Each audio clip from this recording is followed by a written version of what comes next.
For as long as anyone can remember, a genie has been a supernatural being that grants wishes and is seen friendly in the eyes of children. Such was the case for little Emily, who lived in the rural.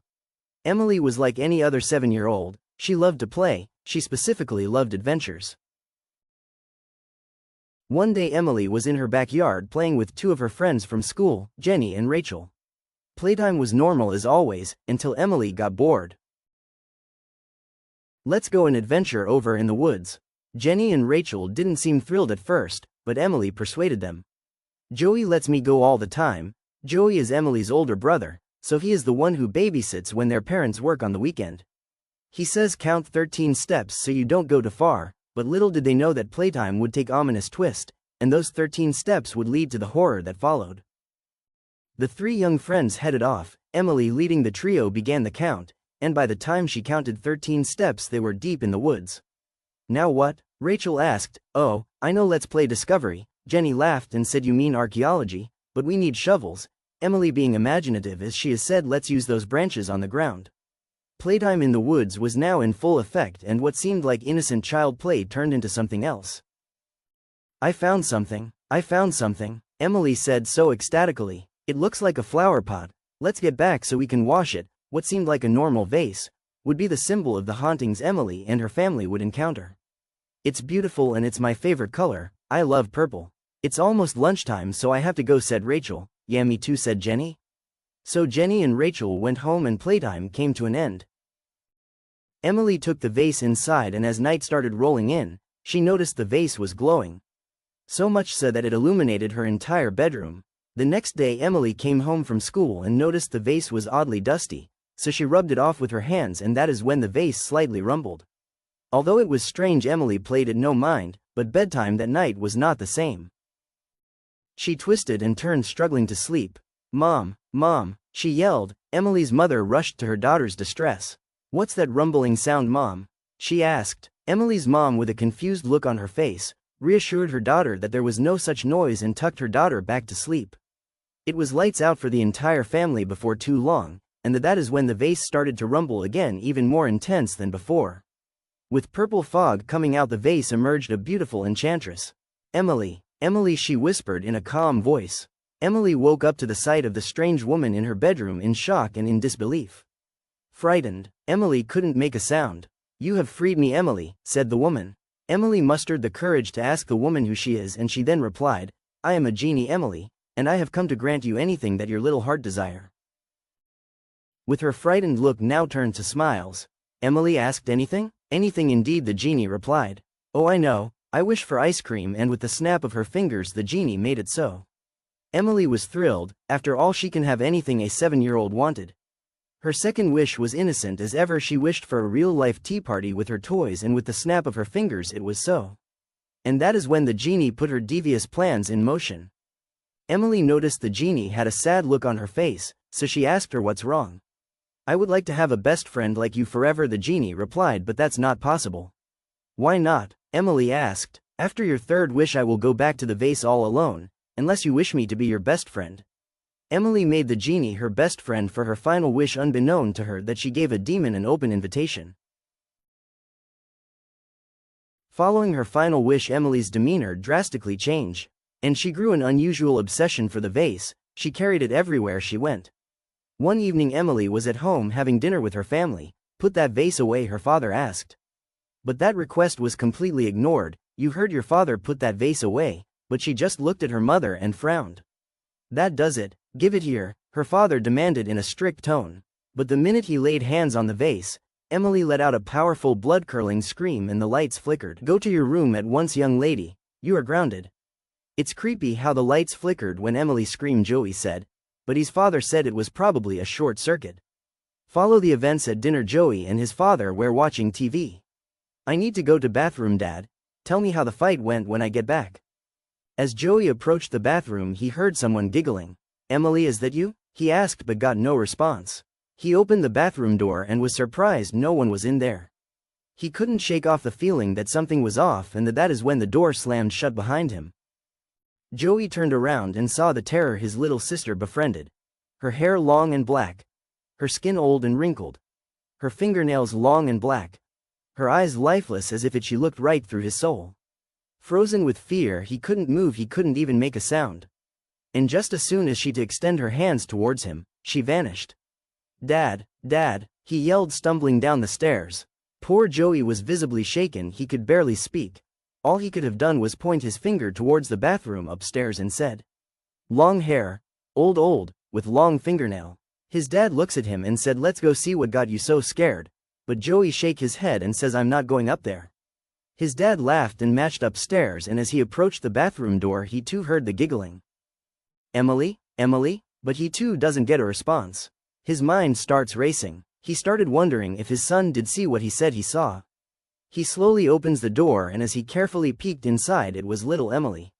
He took a breath in relief and went back downstairs and laughed and told Joey, "It was just your little sister, stop freaking yourself out."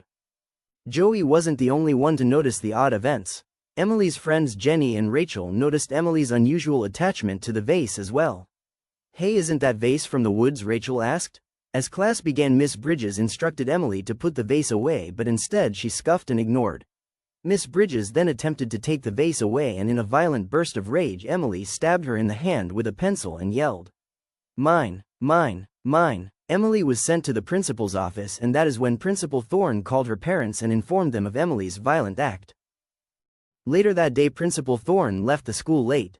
It was already dark outside. As she made her way through the hall, she noticed the lights flickering. She immediately started to feel uneasy and also noticed in the brief seconds the lights would flicker she could make out the shape of person. Her uneasy feelings soon turned to horror as one by one leading towards her. The lights began turning off and that shape edged closer. She was now face to face with pure evil. As old demonic genie stared her down, Principal Thorne's body started twisting and bending violently. Her bones snapped slowly, and her neck twisted and turned until it snapped. The dear old principal was no more, and the genie claimed its first kill. The next morning, Emily and her family were greeted by a police officer knocking on their door. "Can I help you, officer?" her father asked. "My name is Officer Tristan. Are you Emily's father?" "Yes, sir, I am. I need to speak with Emily." "What's wrong, officer?" "It's Principal Thorne. She was murdered last night." Emily and her mom noticed the officer, so they came outside also. "Are you Emily?" Officer Tristan asked. "Yes, I am. Am I in trouble?" "No, honey, you are not." "What's all this have to do with Emily?" her father asked. Her mom was confused. "What's what have to do with Emily?" she asked, and that is when her husband whispered in her ear about Principal Thorne's murder. "Look, it would be better if I can just show you," Officer Tristan said. "You guys need to come with me to the station." After arriving at the station, Officer Tristan started by asking Emily about her whereabouts the night before. To which she answered, "In bed." "So you was not at the school last night?" he asked. Emily shook her head and said, "School don't run that long." He then brought her parents in, and that is when he started showing them the footage from the crime scene. They looked on horror as Principal Thorne's body twisted like a pretzel before her demise. But it was what happened after that shook them to the core, because right next to the principal's lifeless body was none other than little Emily. Following the events from the station, 2 officers were placed outside Emily's house. For the first couple of nights nothing seemed out of the ordinary until the genie decided to pay them a visit. The officers were outside watching the house as normal when a purple fog started to develop in the car. They both were confused, wondering if it's a mechanical issue. So they tried to get out the car to check it out, but the door suddenly locked and wouldn't open. Things further escalated when the officers noticed in the mirror the horror that sat in the backseat. She stared at them with those lifeless eyes and started to laugh sadistically, and just as suddenly as she appeared she vanished. Terrified, the officers abandoned their post and the cruiser and ran all the way to the station. There they meet Officer Tristan, who of course is confused, but before he could ask, all they could have said in shaken voice was old long black hair and long fingernails. "Officer Tristan, the devil lives in that house," one of the officers said. Later on that night, Officer Tristan rewatched the footage from the crime scene, trying to make sense of it. He then realized something. He noticed a figure when the lights flickered, so he slowed down the video, and right before Emily showed up in the footage he paused it, and that is when he saw it. He saw the genie. Although he was disturbed, Officer Tristan noticed the lights were flickering and the temperature dropped. He then noticed purple fog started to cover the room, and out that fog she emerged. The genie then charged the officer, but lucky for him he has a strong religious background. So all he could have done was pray, and by the time he was done it was as if it never happened. He then began to put the pieces on the disturbing case together and quickly realized that Emily is under possession. He knew the chief wouldn't back this up, so he decided to turn to his faith and his church's priest to help Emily and her family. The next day, Officer Tristan went to Emily's home to see her parents. "Can I help you, Officer Tristan?" Emily's mom asked. "I rewatched the footage from the night Principal Thorne was murdered. It wasn't Emily." "Well, not directly," he said. He then asked if the family experienced anything odd about Emily recently. To which Emily's mom talked about how she saw purple fog coming out of Emily's room one night and heard another voice in her room as if she had company. But when she went and Emily was sleeping. Her dad also told Officer Tristan about Joey's experience. "Purple fog, you said?" Officer Tristan asked. "Me along with two other officers experienced the exact same thing. I think Emily is possessed by what we saw. I will contact my church's priest and ask him to help." The next day, Officer Tristan and the priest went to Emily's house to confront the evil that had taken over her. Upon arriving, the family told the priest of their experiences and about Emily's unusual attachment to the vase. "Where is Emily?" the priest asked. "She is upstairs in her room," her mom replied. The priest proceeded to start blessing the house, and when he reached Emily's room, all hell started to break loose. In a deep growling voice, Emily said to the priest, "She's far gone, Father. Not even your God can bring her back now." The priest started to perform an exorcism on Emily. As he was performing the exorcism, the house began shaking with such magnitude as if it was hit by a powerful earthquake. There were powerful winds with such force as if he was in the middle of a Category 5 hurricane. Emily's little body began twisting in unusual ways, her skin began to blister and she started spitting out blood. The priest noticed the vase next to Emily. He quickly realized the only way to defeat the demon and free Emily was through that very same vase. When he first tried to take it up, it was as if he dipped his hands in lava. He then washed his hands with holy water and took up the vase again. After reciting a special prayer, Emily's mouth opened and a purple fog came out and the genie appeared.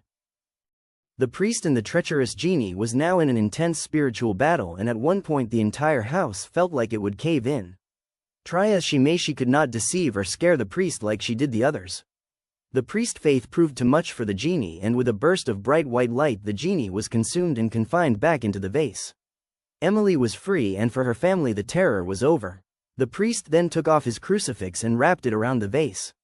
"I will take it back to the church where the evil cannot be free," he told the family, so he placed it on the backseat of his car. Unfortunately, in the middle of all the chaos that took place in the exorcism, the vase got hit and slightly cracked. Whilst on his way to the church, through that small crack came out purple fog, totally covering the priest's car. Just like that, the priest's car collided with a huge tree and he died on the spot.